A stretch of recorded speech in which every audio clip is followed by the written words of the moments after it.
Good afternoon, ladies and gentlemen. Kevlar here from Disorderly Product News. Let's talk about today bail versus bond. What is the difference between the two words? What is a bail? What is required to bail out? And what is the reason for a bail being set? Well, let's find out now. First, bail versus bond. What is the difference? The difference is extremely subtle. A bond is paid for by a bondsman, a company, somebody doing it for profit. They loan you a small amount of money. It is a small loan with an interest rate where you have to put up collateral. You pay them back, and they get the bond money that they put up back once you go and see the outcome of the case. So you see it through, as long as you see the court case through and you can't go to every single court date, that bond is returned back to them. That's the same with bail. Now, bail is generally you, your mother, your brother, your sister, your wife, your husband, your grandma's bingo partner bails you out of jail. So, I mean, the difference is very, very subtle, and bail can be interchanged for the word bond, and bond can be interchanged for the word bail, even in the most legal of circles, even in a courtroom, right? They rarely, if ever, try and differentiate the two. So, I don't know that much about bonds because bondsmen are illegal in Illinois. We don't have bondsmen, we don't have bounty hunters. That is not something that happens in Illinois, so I do not know that much about them. There are no federal guidelines. Each state makes their own laws. That's the 10th Amendment to the Constitution, which states can enact laws as long as those laws do not contradict, fly in the face, oppose the Constitution.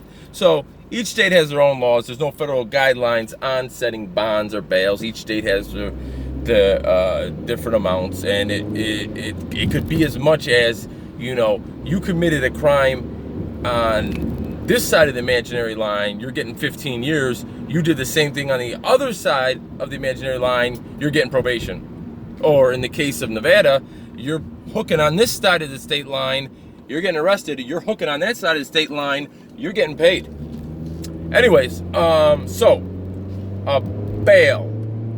So let's say you get a misdemeanor. A misdemeanor is the lowest charge, right? You get a misdemeanor. You get charged with a misdemeanor. You will probably get an I-bond from the police station. You can get I-bonded out from the police station. An I-bond is your own recognizance. You sign it. It's the honor system. I promise to show up for court, right? The crime you committed is not that egregious. Nobody thinks you're taking flight to Portugal because you jaywalked. So they're going to pretty much say, okay, you signed a piece of paper, you're going to show up for court. The next bond up from that is a D-bond. Now, a D-bond is usually reserved for higher misdemeanors or felonies. Now, if you get a felony, you cannot bond out from the police station. Only misdemeanors can bond out from the police station. If you get a felony in Illinois, you got to sit until the next day, and then you'll make your first appearance in court. That'll be the first appearance for your court case, and that will be bond court. In that bond court, generally what will happen, it goes very, very fast, right? Because judges have people in bond court all the time. That's the court with the most population, because obviously everybody that gets arrested on something other than a misdemeanor, something other than they weren't bonded out from the police station, has to go to bond court, So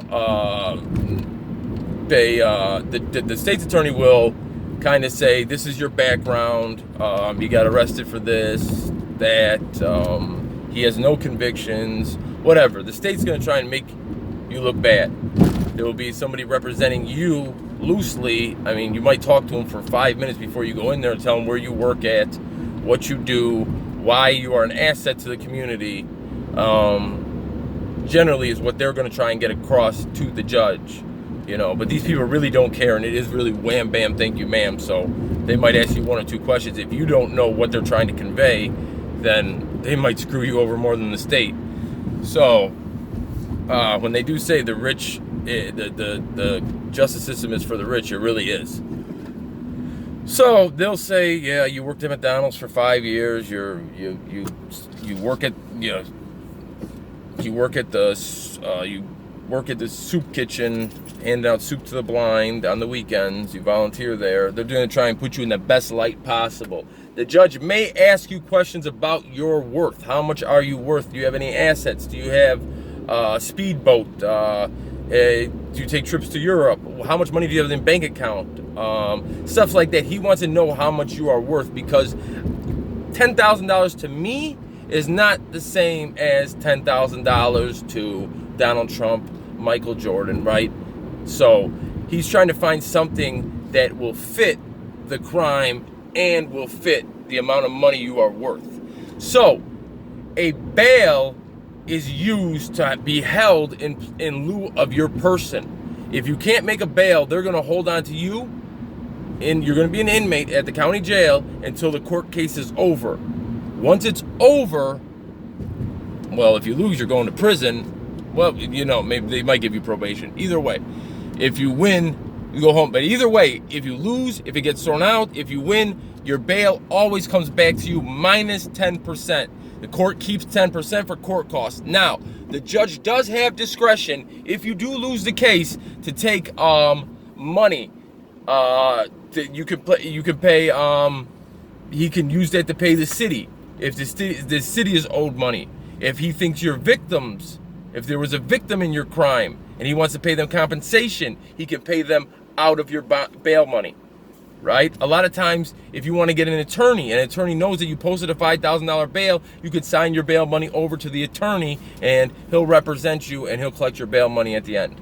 So generally, whoever signs that bail slip is the person that's going to get the money back. Well, always whoever signs that bail slip. So even if you tell your great Aunt Edna to take $10,000 underneath your mattress and she comes and bonds you out, that bail money is getting sent back to great Aunt Edna, even though it was yours. So you better keep track of great Aunt Edna. She take off with your 10K. So anyways, the third kind of bail there is in Illinois is a C bond. You're excited to hear I bond. You're okay with D bond. C bond, forget it. It's been one. It's a wrap. C bond stands for cash bond. $100,000 bond, you're paying $100,000. $100,000 D bond, you're paying $10,000. $100,000 I bond, you're signing your name and you're out of there. So